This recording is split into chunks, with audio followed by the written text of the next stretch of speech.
Welcome back to the LCS Academy, powered by Verizon. I'm Mazel, joined by Joshi and Detzerex after a thrilling game number one for one side, at least, in our first game of the series. I thought you were going to say thrashing. No, I mean, hey, words are words. But we're going to have a little bit of fun before we get to the conversation about that series, about the start of that series so far. But we're going to play a game I like to call Two Truths and a Lie. Wow. Now, I have chosen, pretty plain and simple. Makes sense, right? We have 4 players that I've chosen. I've chosen 3 statements about each one of these players. Now, 2 of these statements, absolutely true. One of them, I guess you could call it a lie. So, you guys are going to have I'm just mind blown about how this game works. No. Did you come up with it on your own? I'm gonna need the handout for the rules, please. You guys better watch out. My copyright lawyers will be coming at you if you use my name, my nomenclature whatsoever. Anyways, we're gonna get straight to it because my first player of the day, it'll be Cloud9 Academy's Darshan. All right, so I've got 3 statements here. You guys pick them apart. All right, you guys ready? Okay. Started competitive on Monomaniac Esports. Who could have thought? Has never ever been on an international stage. Also, has a pretty incredible singing voice. Which one of those could be the lie? Never been on an international stage. Yeah. It makes sense, right? Like Academy player. I'm pretty sure he has been. Yeah, I think that's a lie. Do you have any I'm trying to figure out, like, back up your statement? Or are you just going bold? What international event has he played at? I know he's played. He played a lot in CLG, and I don't know what. I forget what year. I think it was like 2018. He stopped playing for CLG. So I already said my lie, dude. I said it. Get your watch out of here. I can't name the event that I think Darshan played at internationally. I don't think he has. Detzerex is just throwing it out there. He's like, I think it's that one. I feel like he must have, but now that I think about it, I can't name what it would be. So I think he must have never played internationally. All right. Well, then which one do you think is the lie, Josie? Oh, Monomaniac. He's definitely a very good singer. He's definitely very good. I'll go ahead and spoil it. Detzerex, I don't know if you just coincidentally got it, but it is the second one. Has never been on an international stage because he didn't play. He didn't play. He was on the analyst desk for the Season 3 World Championship. So I don't know if you knew that. I think you just had it by coincidence, but I'm just saying. I'm just saying. I've been in this scene for a long time. I've been watching all the way since Season 1. I know I've seen Darshan at Worlds. I just didn't know the context. We got it. We got it. See, I was wondering, like, maybe he had played at like a Rift Rivals at some point, but like no. CLG wasn't good during most of that period. So yeah. And of course, Monomaniac, like, that's the kind of team name that just kind of existed early in like League of Legends history. Even now, honestly, if I saw that name in PGCQ, I would be like, yeah, okay, whatever. Be fine. All right, let's go on to our second player for Two Truths and a Lie. This one is going to be CLG Academy's Kevy coming in here for our second one. So again, 3 statements here for the player. One of them is a lie, 2 of them are truths. Won the Split 2 playoffs show match of the LCO with Team Wide Gappin'. And their nomenclature was Wide. Okay.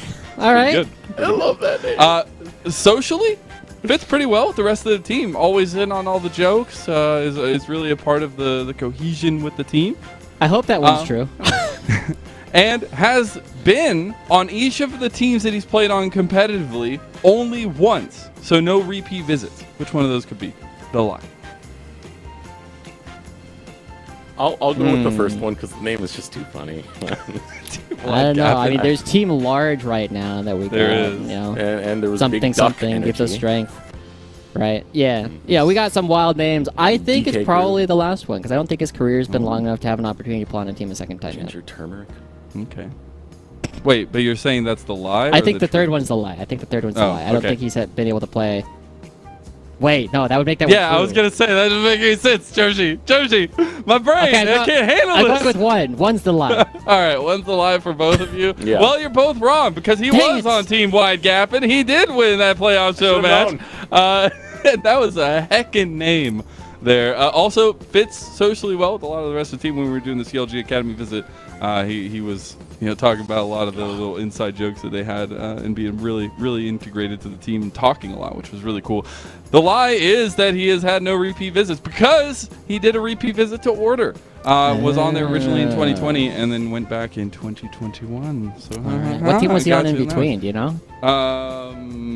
Peace? Legacy? Good question. I think Probably there was Peace. two or three of them. I don't have it pulled up right now. I could look really quick. I could just start naming LCO teams. I had it up. Eventually I'll get it right. It down. So in between Order was Direwolves and then Peace. So I just wanted to get the order of those two correct there. So our third player will be Cloud9 Academy Shaden. So another fun one. So starting off, his streams usually feature music and gameplay. No conversations, really just watching the guy play and his mechanical skill. Sometimes he will type in his own Twitch chat, yes. Has competitively been on 3 teams. That's a pretty small amount, but for a newer player, maybe that's correct. And then also, Cloud9 have a lot of their hopes in maybe resurrecting another Blabber or cultivating another Blabber in Shaden and their developmental program here at Cloud9. Which one do you think is the lie? I'm going to go with number 2. Yeah, I'm going to go with number 2 as well. I think it's probably more. I think it's less. All right. Less? All right. Well, I don't know. If we include amateur, I think it has to be like 4. Mes amis, no. It is not correct, as the Frenchman has come again. But no, it's actually the first one. Thank you, production. It's actually the first one because Kelsey gave me this one as well. He's actually really talkative in his streams, and when he refuses to do interviews. Does he just really show up to like the one stream where he just like doesn't talk at all? I guess he did. Yeah, I've watched his stream before, and he doesn't talk very much when I've been there. Maybe it's Kelsey me. Maybe said it's he's my really fault. talkative, and it's because it was really funny that he's refuses interviews and doesn't want to talk on stream. So really fun stuff for Shaden. Thank you, production, for making that even better. Last guy is gonna be CLG Academy's Jenkins. This one's gonna be a fun one. Yeah. So we talked to him at the Cloud CLGA facility in terms of talking to them during the filming of the Academy tour. He told us he's going to be sticking to walking to all of his destinations from now on. Really needs a little bit of practice dodging some of those cars and really wants to make sure that he gets his ground underneath him. He's also not a fan of smoke. So if you're a smoker, maybe not the biggest fan from Jenkins' point of view. Also, absolutely gets such a kick about talking about or circling around revenge against Team Liquid, which is hilarious in its own right. So which one of those could be the lie? See, okay, like knowing Jenkins and the dumbass shit that he would say, it's probably the first one, right? Like, I need practice dodging cars. That's the kind of thing that Jenkins would just drop a bomb and you're just kind of like, you say that? And everyone's like, did you really? I've seen enough Jenkins interviews to know exactly that, Josh. We've done enough Jenkins interviews to know exactly that. Yeah, right, so I'm going to go with number 3. I don't think he cares that much about beating TL. Okay. Desrex? I'm with 3 as well. Oh, man, you guys struck out in every single one except for the coincidence in the first one. This is a beautiful day. It is truly my birthday. Because it is the first one. He will not be sticking to walking. He will absolutely be taking Ubers every single way. He even will have somebody accompany him from now on to make sure nothing happens to these players of CLG Academy because it's enough of its own issues. But he is not a fan of smoke. And he also, it came up in the interviews. It came up all the time in the conversations with them. Really loves getting digs on Team Liquid. It's really nice to get a little bit of fun from these players. But that is it for 2 Truths and a Lie. I am victorious. I didn't realize there was a competition between us. It is a competition, absolutely. All right, congratulations, Lennon. This has definitely been the hardest one that we've had so far. Good job. Good question there. But we also, just a quick recap, we're going to be getting into Champ Select really quick here, but Joshi, that first game, so one-sided. Do you see any big standouts, anything that we need to see change majorly, at least, for CLG? I mean, I thought their draft was fine. I thought that the only real mistake was just over-indexing into that play on the bottom side. But that's the kind of thing where the team went for a call, it ended up not working out in their favor, and then the game just kind of fell apart from there. And so I guess the only thing I would like to see is pick a better fight that you're going to all in on in the first 5 minutes of the game. Okay, Desiree, you got any thoughts going into game 2? You got any step-ups or standouts? You know what? Let's pretend my phone is an Etch-a-Sketch and just shake it. Shake it. Pretend that last game never happened. We are just rolling it back, mental reset, and ready for this next one. Well, hey, it's perfect timing because Champ Select is ready for the second game of the first series of the day. Let's see what happens and see if CLG Academy can come back. We'll be there. Bye, Lennon. All right, well, there we go. We need a bounce Sounds back. like they just need to run it back, man. Because, like, I didn't think that they played the rest of the game that poorly, right? After the first play went awry, they were kind of forced into trying to make something big happen. And that's why they tried to make the play down bottom lane. It was just them overextending on a play around the first dragon. And, of course, you know, Kevy ended up spending a lot of time getting a whole lot of nothing done where Shaden was still farming. And, you know, that's a small criticism we can have, but at the same time, if either of those things work out, if if Destiny doesn't have an opportunity to roam up and take away the flash, he probably gets the first crap, right? It's not as though the game just instantly ended off of some of his decisions, even if they were a bit suboptimal. He did seem a little bit uncomfortable, though, because it was that hesitation to try and commit to a play, right? You see him kind of dialing back and forth. You see him canceling recalls over and over. You know, it needs to be something much more confident, confirmed, and just straight on aggressive with it. You need to commit to the play that you're going to go for if you're going to stand up to a team such as Cloud9, who very much follows through with their early game plays. Yeah, and so Cloud9, you know, when they come off to that pretty big lead, they will always have good opportunities. And as the Yone comes through, again, this is a matchup that I prefer to play the Gnar side, but it's probably because I'm a really bad Yone. But it's definitely something where it will become very good for Jenkins when you actually get the Trinity Force to come through. And as long as they're able to play relatively even before that, Jenkins should feel pretty good in this matchup. I feel as though like his losses in the top lane weren't really his fault. Instead, it was just Darshan being a recipient of the rest of Cloud9 having such a large lead that they just come top lane. They give him 4 plates, they look for these dives onto Jenkins, and from that position, there's not a whole lot that the Gnar can do. So the first part of the draft, CLG Academy. Gonna look to take the Gnar onto this one, not gonna allow Darshan to have that again. Gonna put Kevy onto that Viego. He hasn't had the most success with it so far. This is gonna be, I believe, his 3rd time playing it. 2 losses with it so far. Not the most effective early game. See if he can start to step up with this one. See, he has the Aphelios and Gnar. Yeah. But we also get to see a bit of a change coming through for Copy, who does not have the Silas this time around. We go back to something a bit more classic coming through from Shaden if they do lock this in. Okay, fine. We're going back to the Poppy, which is the new classic, right? You know, you got your oldies, you got your newbies. And Shaden has been playing this quite a bit to good effect. You obviously have a ton of tools to shut down play, and he's been very good, right? Remember when he just flashed bottom lane to catch out Meech and Breezy? Yeah, he likes going for these kind of crazy things. But Cloud9 have the tools necessary in order to try and find another early game lead now that Shaden's on this Poppy. Yeah, I absolutely love that play. It was a play I saw yesterday. It's kind of becoming common now to just flash over walls, and as long as you know there's no vision path there and they're overextended, why not? Why not? It's a free kill to grab, and Shaden proved it works. I mean, have you seen the red side play where you get the leash on your own red buff, you flash over Dragon Pit, and then you go do the opponent's blue buff? Because you have Hex Splash? No, I haven't seen that. The first time I'd ever seen that at the competitive level was done by Peanut fairly recently in the LCK, but it's a kind of crazy thing where it allows you to just get away with all kinds of plays. But Cloud9, you know, this draft is fairly standard from both sides. I feel like Darshan on the Yone is the most unique thing because last game, I believe, was his first game on the champion so far in summer.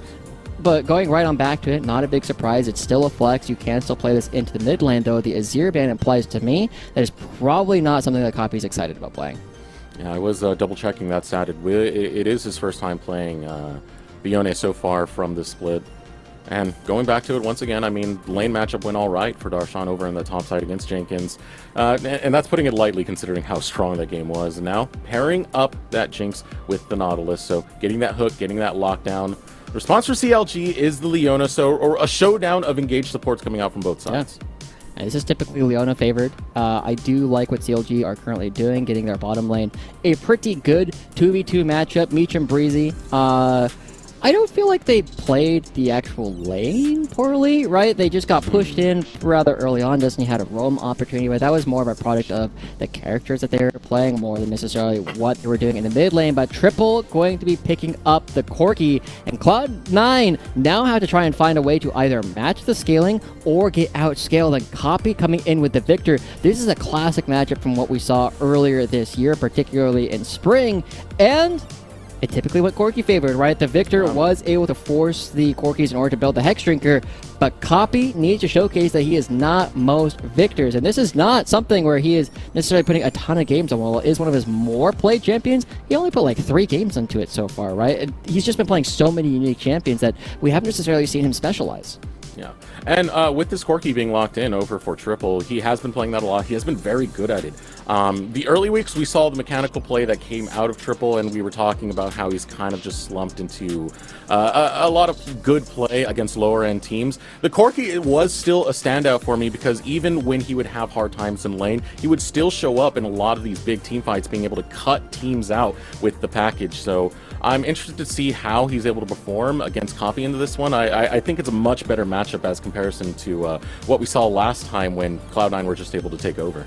Oh, for sure. And now as we're looking at this, Copy is the player that we kind of need to focus on for the side of Cloud9, the person who has the most pressure put on him in order to perform well early on in this game. Because if Corki gets put behind, if you deny him a lot of levels, you deny him experience, it takes him so much longer to get to level 16, and the Corki outranges both the Victor and the Jinx. Now, is the nerfed Corki on 12-13, where it doesn't do as much damage on the rockets because it doesn't have as much AP ratios on the rockets? Who cares, right? You still have 150% AD ratio on your rockets when you hit level 16. They're still going to be doing 2/3 of your HP anyway. The threat is still there, and now Cloud9 need to prevent it from happening. All right, we're ready to hit the Rift. We'll see if Cloud9 can do that, or if Jenkins can even up the score and take this to 10-10, continue with this rivalry. The battle for that third place spot, for that seeding for Proving Ground, still going to continue here. Cloud9, of course, that dominating game number 1, CLG looking for a response. Yeah. Now, I look at the solo lanes coming through from CLG, and I actually prefer to play both of their sides of the matchup. Partly because I play too many Orals, but also because as the Corki, it's very rare that I feel as though I get pushed out by the Victors. I feel as though I'm able to play my game. I'm going to have opportunities to scale. And Heavy, as he gets this ward down, will not get punished a whole lot on Triple. Getting the first strike, auto attack him again. That's 5 more gold. Oh, darn. Darshan. It's the way he goes. Go ham or go home. He wants to take off both Jenkins and Kevy, chasing them out. It's not going to be anything really too significant on this one. Ow. I mean, unless you can extend it for this long. And Copy's right there. He could actually stop the backs here. Wow. I can't believe this is happening. He's going to be late to the minion wave, or he's forced to stay with that health. Yeah. Kevy on the Viego shouldn't be too low, but ends up being a fantastic play from Darshan. This is part of why Darshan has been playing so much with the lethal tempo hop start on the Gnar, right? So you aren't under threat at level 1. You can just take these auto attack trades because you have more attack speed. But this is another good play coming out from Cloud9 to limit Kevy's effectiveness, not allow him to play the more control style that we've often seen him go for. And Kevy, like, he's on a ward. He's already doing this at low HP. How does he try and come back from this? Darshan, this is dirty, man. Oh no. Getting isolated from the wave. Ooh, Darshan is going to look to just style over on this top side.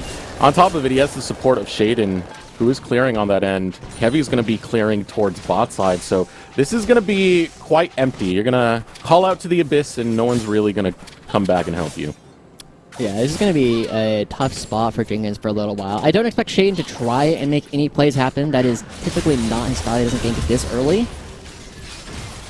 Hook in with the Chompers. Makes it a little bit of rough of an escape route, that combo. You got to get a little bit creative when you're walking away from it. But also notice, King and Destiny once again getting the full-on push early on in the game. Remember, Destiny used this window last time to roam up towards the mid lane, got the flash out of Triple. This time won't be able to do the same thing, and Shaden instead going to be trying to make the same play happen. Just needs to get the flash here. Ooh, Shaden pops in, steadfast presence. Triple low gets autoed mid-air. Shaden will still get first blood. That's huge, right? We already saw Copy was kind of struggling up against Triple to actually control him, and Shaden, this is such a classic Shaden thing, right? Trying to find these early game advantages, just running into the mid lane. And I love the fact that he's holding on to the steadfast presence, right? Triple can't use the Valkyrie until after it falls, and he's just a little bit too late. Didn't commit the flash because he didn't believe that Cloud9 had the damage. I mean, we've talked about the early weak laning that we get from Copy, but it is always masked up so well by the fact that Shaden plays around that lane fantastic. He did it in Game 1, he's doing it in Game 2, he's looking great on this Poppy and enabling Copy to be effective in this matchup against Triple, as now setting up a play towards the top side, just looking to shove in the wave and alleviate some pressure for Jenkins. Yeah, I mean, he needs to try and find something, right? He got the 6 camps, but still hasn't done the Krugs. Isn't getting the extra bit of experience and won't be able to go back and farm that. So Cloud9, it's a small advantage, but already putting Triple in an awkward position where he has no flash, has a lot of opportunity for Shaden to make repeat ganks happen. Triple's been doing a good job in this lane, right? He's already up effectively 2 waves, and well, Copy will clean up most of this wave. This is why I said I like this matchup for the Corki. Copy is not punishing him a whole lot, and even if Triple is down now, he won't always be down. He will continue to get stronger and stronger, so Shaden and Destiny need to make repeat visits. First dragon spawning. Always around that second Drake is where we're going to start watching for that package timing, because that is where Triple can be the most impactful. That is where CLG can blow this game up into their direction. Having plays around that, they have great scaling, they have great poke on top of that, so I don't want to see CLG lose out the way they did in game number 1, just getting stomped out so early into this game. Luckily for CLG, they aren't hemorrhaging these early plays. They are able to keep this for the most part either neutral or, as you said, in the mid lane, Triple still winning out in the lane, all things considered. Yeah. So, as we kind of wait for the next play to come through, Cloud9 will be the one starting up the dragon, and this was the play where CLG tried to challenge them and got burned really badly. Heavy is around. They don't know the dragon's going down. And here we go, the play being made out of Breezy, who will start the engage onto King. Chomper's placed, but not going to really do too much there. Now the re-engage onto Destiny, who will use the anchor to build some distance, but it's not enough to stop Kevy from getting that kill. And that's the play they were trying to make in game 1. That's exactly what they were trying to do, as Shaden ends up getting the dragon, not coming down for the counter gank. Cloud9, while they still get the dragon, they are still okay in their position in this game. We get to see what CLG were trying to do the first time. Okay, CLG on the board. Gold, relatively even. We had a game where 8 minutes into this, 9 minutes into this, we were going at a kill a minute. This is at a slower pace this time. This does play a lot more towards CLG's hand. Yeah. So, CLG, remember, as you said, right, this is the way that CLG wants to play. Shaden walks through the mid lane, you know, asking, is there any opportunity for a gank here? Not really. Ends up going right away. But Cloud9, one of the things that I've been looking at this team is their ability to actually make mid-game plans, right? Because as you said, they are typically very, very good at finding early-game leads, but a lot of that has typically come from their laning phases, right? And Shaden finding these early-game plays, finding these early-game ganks. He found a successful first one. That means that we're way more likely to see Shaden have a good game where he continues to try and make plays and is really feeling himself, but he hasn't really looked for anything else just quite yet after picking up the dragon. It's instead Heavy who's looking for a dive. Yeah, this timing being called is a little bit rough, though, because Copy's roaming up. The dive now coming out as Destiny's able to hook in onto Meech. So much damage going off onto King, but returning fire will be King. Getting 1 kill, a 1-for-1 trade. Breezy starting to run low, but here comes Copy. It's time for Copy to arrive and claim names. A double kill picked up by Destiny as Cloud9 win out.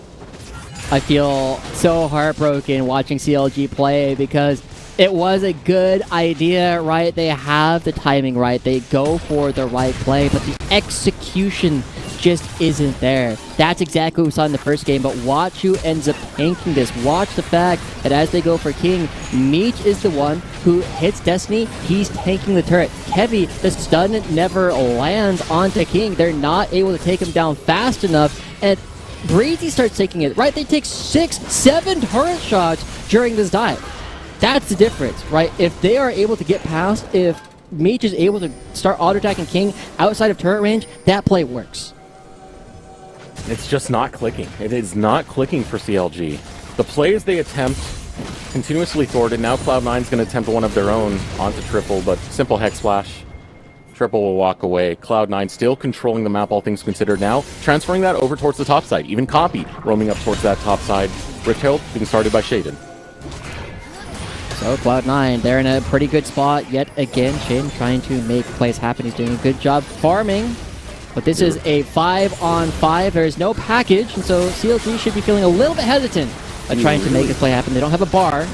You really want to take this if you're CLG. It seems very risky to go for a deep dive coming out from Darshan. He will be able to retreat right back, but it's into the arms of Jenkins. Shaden finished off the kill onto Meech. Now Breezy going forward. Shielded Dip Drake will land a stun onto Copy, but Copy yet to fall because King is bringing in the rockets. The pain all landed straight from King as a big team fight win. Results in 3 picked up for Cloud9.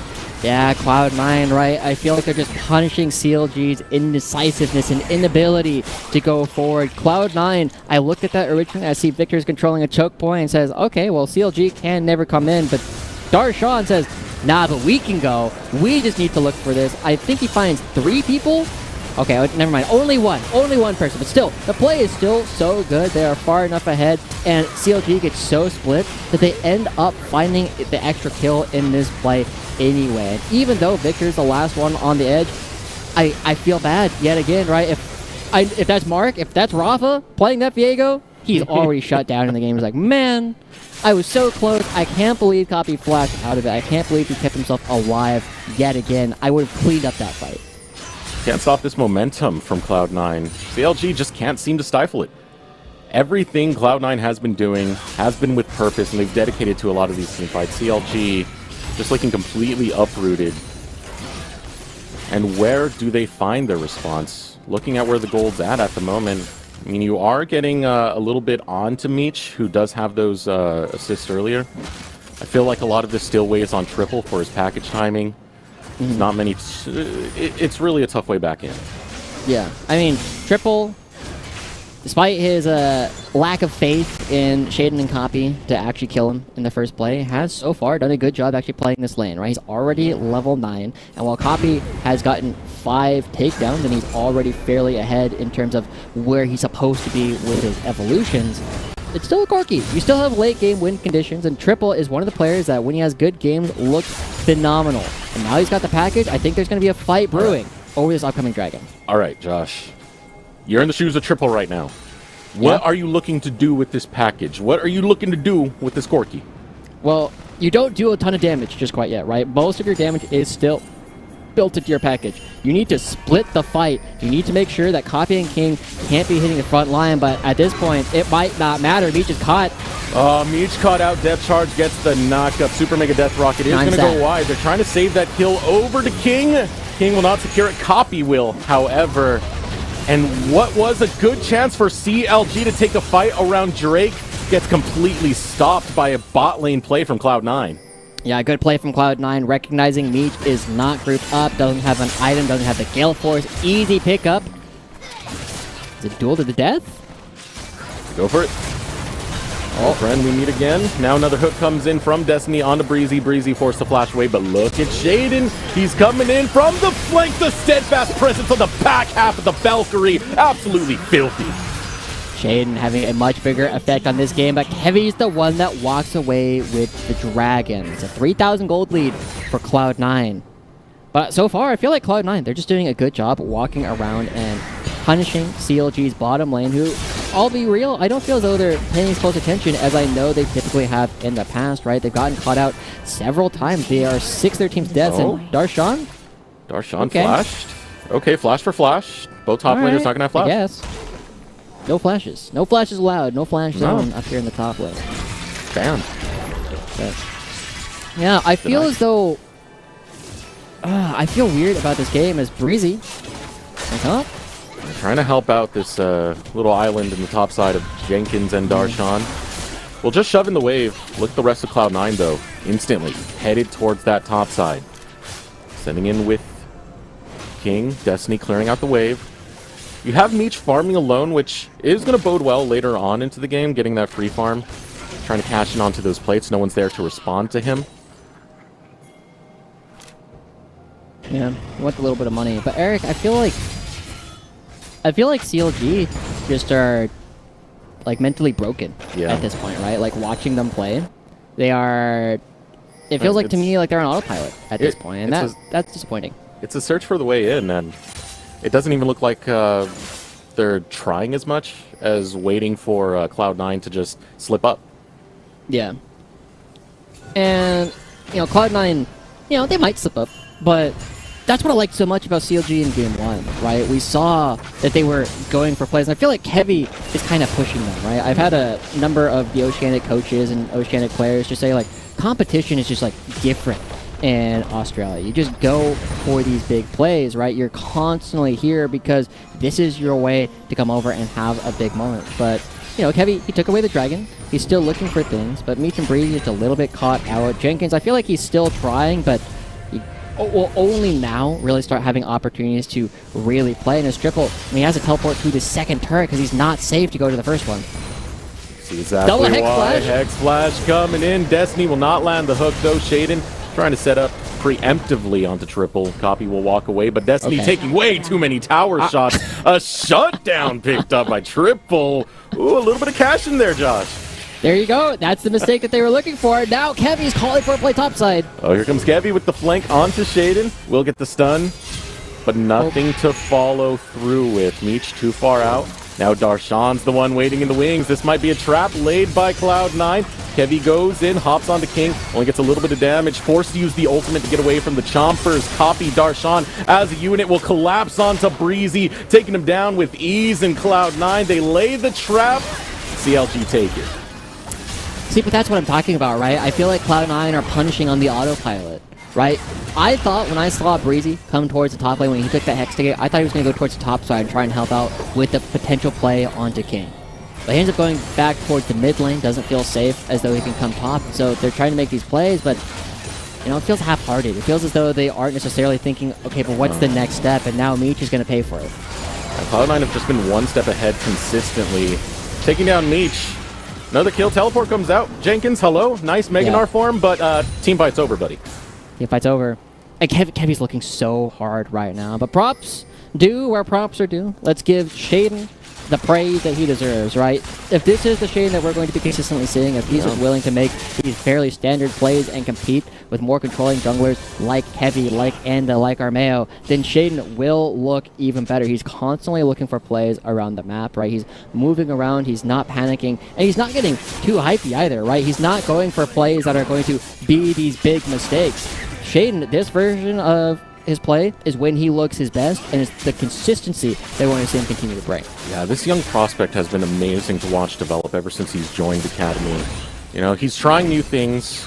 He's been diversifying his style. He's been such a unit for Cloud9. I want to ask you, Josh, is your opinion changing a little bit? Are you starting to feel the Shaden hype that Kelsey was bringing up?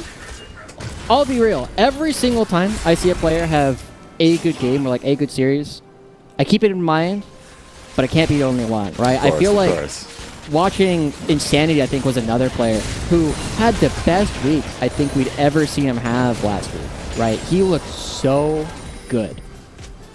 And Coach Swiper, again, was saying that, yeah, he actually feels as though Insanity might be one of those players that could move up to the next level. But Insanity needs to continue showing that. If this is the version of Shaden we're going to be getting, yes, Shaden is absolutely going to be one of the best players we might ever see in North America. But it needs to be consistent. Definitely does. And Cloud9, now playing for Drake, will be able to claim that. CLG still trying to fight their way into this one. Where do we see it come from? I did mention the package timing earlier, but the big thing here is Cloud9 has been faster to these plays. They make the play before CLG can set up for it. Yeah.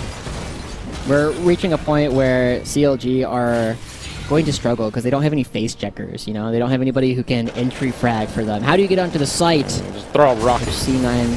Throw a couple rockets. Throw a couple rockets.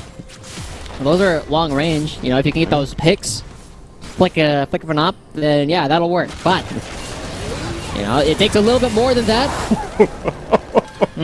This is why I love Shaden. He's willing to just try it. Go for the play. Yeah. Try and slam him against the tower. I like the idea. There's a good Valkyrie from Triple. But, I mean, Cloud9, they just need to make sure that they stay on the gas, right? Triple, level 12 already, has an item and 2 has completed. So, he's not irrelevant, but he's still waiting. Okay? Everyone in Cloud9, all itching for a fight. Even Darshan right there, who died for the back line. CLG are looking to bring it. Here we go. Depth charge going to come in. Kevy already running low out of the fight. Shaden puts him down. Copy teleports right in. Now Cloud9 have that front line established. King can rain rockets in, so CLG retreat. Yeah. I felt at the beginning of day as though I wouldn't say Breezy was the best performing member of CLG for, you know, most of the split thus far, as Triple should die here. He goes down. And he's even Magical's current you know, his current honorable mention front runner for most valuable prospect. It's not this game. It's not this series.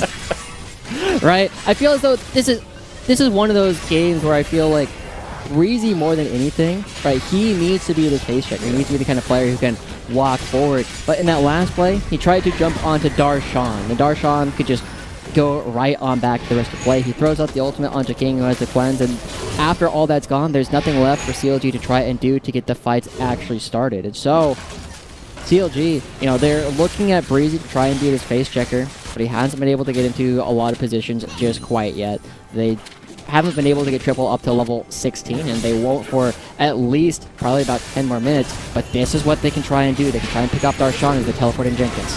Picking it off on the Baron side would be tough to grab this right off of the 20, but Darshan's a little bit too fast here. Kevy finally flashes onto him, gets the lockdown, gets the stun, follow through with Breezy, shielded Daybreak into the Zenith. It's enough to finally get a shutdown coming in for CLG. Scraps of gold being acquired. That one's not a bad death necessarily for Darshan, though. Oh, there's no turret to pick up in the mid lane. They already grabbed it. Okay, yeah, he was a little bit too far extended. So Cloud9, right, this is when they're starting to look really strong. They're already 8,000 gold ahead.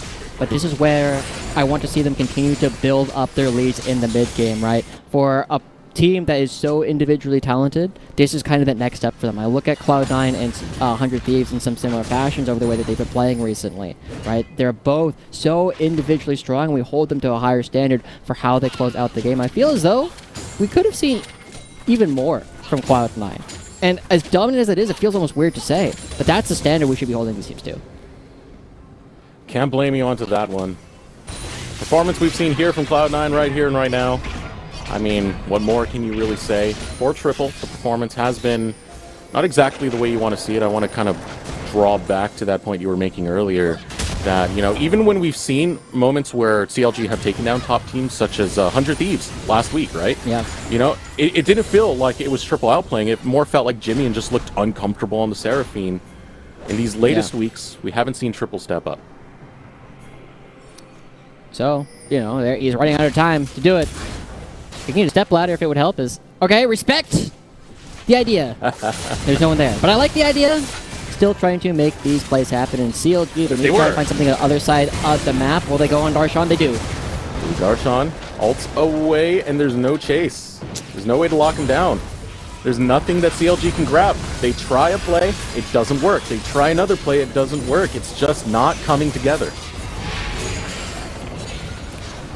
Oh, where do they go? They're not able to pick up this top lane turret. There's a dragon up. I think Triple's package is actually a little bit late, if I remember the timing on the last one. And so, you know, while Triple had a really good laning phase, right, it feels as though the rest of the map kind of shut down around him. In the words of Harry, Team Liquid Academy's mid laner, the walls are closing in around. They're all dead, I think. Copy. 2v3. This is a fight CLG chosen. In any other universe, CLG would win. But this is Copy, who has been fed. Cloud9, who are just brutalizing this series. They don't care anymore. Standard plays are no longer in the playbook. It's just about killing. Yeah. I said this felt uncharacteristic from CLG, and I hope it remains that way, right? Because you look at where Jenkins and Beach were during that play, they were both in base. Right? Cloud9 are just punishing CLG over and over. Copy has recovered his position. He is now way stronger, and has been stronger than Triple for a hot minute. But so much of it has just been off the fact that Shaden and Destiny creating plays, punishing overextensions from the side of CLG, and you just need to live at this point, buddy. Yeah, Jenkins, you knew they were taking Baron. There's a whole squad over there. It seems like they were going for a play with Triple, who is on the flank right now, coming in with the teleport, but he's way too slow onto this one because Cloud9 have already engaged and taken down 2. That's it. Triple has the package, but he doesn't have the damage. Yeah, go for something. Go for broke. All right. See it. Something back. I mean, look right there. Copy. He's low. He's low. Chance lost. Copy doesn't have teleport. He's responding to the bottom lane right now, but it's still the top lane taken down. Triple really biding his time with his package, but it's into 4. He only has the backup of Breezy. Breezy has no ultimate, does have the flash, but that's going to be 2 inhibitors going down. And Triple will now not have the package for the upcoming Dragon fight in about 3 minutes. He goes in. Does he get out? Oh, he's caught by the depth charge, and he's going to eat an ultimate from Darshan. Just flashes out barely in time. Re-engage called by CLG going in onto Cloud9. Okay. King started to run low here. Triple looking to get that damage, but King will get the pop-off just in time. Destiny falls low, looking for a little bit more. It's going to be Kenvi, but going golden will be Destiny. Still just going to stop the inevitable, delay the inevitable as it's picked up right there. A kill going over to Meech. A little bit of an overstay coming out from Cloud9, Josh. I feel as though, like, the script writers for this one had a lot of similarities between Game 1 and Game 2, right? That fight, if they were remotely close to gold, that could have been an incredible fight for CLG, but they're just so far behind. The wallets are just smacking them around, and CLG still looking to find their way in. But King is another player that I kind of am very excited about, right? He's 6-1-11. I think he was deathless. No, he ended up having like 1 death, I think, in the first game, right? Looking to try and find his way around and just not going down. He's consistently finding ways to find the pockets of safety, so the rest of the team doesn't necessarily need to worry about him all that much. He was so close to falling in that last bit, but flashes out at the most crucial time. And a Jinx, once she's excited, it's hard to lock her down. Cloud9 setting up for the siege in the bottom lane. And they slowly bring everybody through. Remember, they've already got the both of the other inhibitors. Cloud9, you said they were the fastest average game time in Academy. It's currently 25 minutes as they siege the last inhibitor. They have 2 minutes before the upcoming Hex Tech Soul. CLG, Triple's nowhere close to level 16, but Copy's already there. And now right onto the tower. Ultimate gonna be used from Darshan into the back line, and with 2 falling in the blink of an eye, it is all done and dusted. Cloud9, they're making the run for that top spot. They're making the run for proving ground seeding, and it's a hell of a statement to 2-0 CLG. Yeah, Cloud9 looking so good. They're just not allowing CLG to play whatsoever. They've just been choked out over and over. And this kind of performance definitely starts getting those Cloud9 players into the most valuable prospect category in the running for opportunities to do that, and they take down CLG, this team that we were expecting to try and challenge towards the top of the table in one of the most dominating series we've seen this entire summer. Yeah, it was a display from Cloud9 that was absolute power coming out from both games. One of the fastest games we ever seen in that game number 1, only bested by the Team Liquid one that we had talked about earlier. And then that game number 2 was shades of that game number 1. CLG did have some fight in the early stages of it, but Cloud9 off of Shaden and off of Copy, that mid-jungle duo synergized so well, Josh.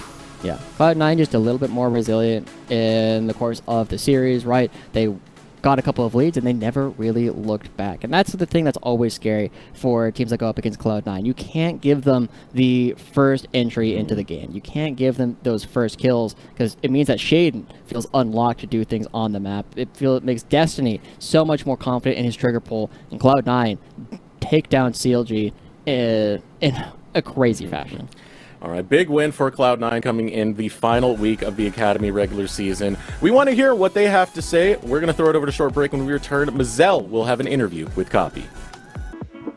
Welcome back, everyone. We're here with the Verizon post-game interview, and I'm joined with the mid laner for Cloud9 Academy, Copy, after a nice word to put it, dominant 2-0 victory to come through today and to kick off week number 7. So first of all, talk to me a little bit about that. Coming out strong on the final week of the regular season and doing so, you know, we just started broadcast an hour and a half ago, man. Yeah, like I said, I think everything really clicked today. I think both our draft and our gameplay seem to mesh really well. I think together today we worked really well together as a 5-core. As you saw in the team fights, they were pretty clean. Mm-hmm. And yeah, today was definitely what C9 had to show. I want to break that down a little bit, if you don't mind. I want to break down into 2 sections. First of all, the draft section.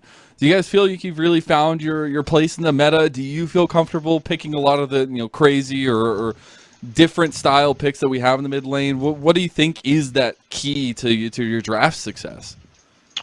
I think as for jungle and bot lane, I think there's pretty obvious picks in the meta that you have to pick. But as for me and Darshan, I think we're just having fun right now. I feel like in solo lanes right now, you can just pick anything that you want, that you're comfortable at, and you can still do well. So yeah, we've just been exploring that. I can tell. It's been a good time. I've been having fun watching. That's all I'm saying. I want to talk a little bit more about it clicking in game or clicking as the team, not just the draft. Has there been anything you guys have been doing to kind of cement that bonding behind the scenes? Is it just you guys have the same mentality when you're approaching problems? What is the key to success in that avenue? We've definitely been team bonding a lot more. We've been watching movies, going out for food, stuff like that. I think all of us work together and we're all different personalities. I think all of us are pretty hilarious in our own ways, and I think when you have a team with a good atmosphere, the gameplay will naturally follow as you trust in each other more. Okay, I can see that. Do you have a favorite movie that you guys have watched together? Do you have anything that stands out? Let me think. Right now, at least me and Cheatin, we're into the psychological thriller kind of movies. So I don't know, just not knowing what to expect at the end. Oh man, you gotta give me some good hints, man. We watched The Seven. We watched other movies like that, and we enjoy them. So I'll keep it at that. Hey, yeah. Getting some cerebralness outside of just the gameplay there. I want to talk a little bit more about the rest of the week here, right? It is a super week to finish out the regular season before we go into playoffs, or at least proving grounds, which are the playoffs to some extent. You're facing, no slouches. Team Liquid Academy tomorrow, and then Evil Geniuses Academy right after that. Do you have any thoughts going into those matches and how you guys are going to kind of round out your season?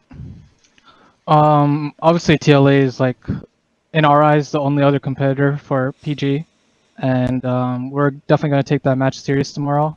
I think, especially in the mid lane, I think Harry's been performing really consistently this split, so definitely going to have a fun mid matchup there. As for EGA, I always love playing against Tomio. He's one of my best friends, and yeah, it's definitely going to be fun there as well. Love it, man. Love it. Thank you so much. I want to give you one last little bit. Give any shout outs, anybody you want to talk about here? Yeah, shout out to the C9 fans. Shout out to my teammates. I think this year has been passing by really fast, so it's crazy that it's only a month left until PG's done and everything's done. So hopefully I can get a good showing for the C9 fans at Proving Grounds and maybe even promote to LCS next split, as that's the goal. Can't wait to watch what you do here in the rest of the week, and as well as Proving Grounds, man. Keep it tight and get right back ready tomorrow for more competition. Thank you. All right. I'm going to go ahead and bring back Joshi and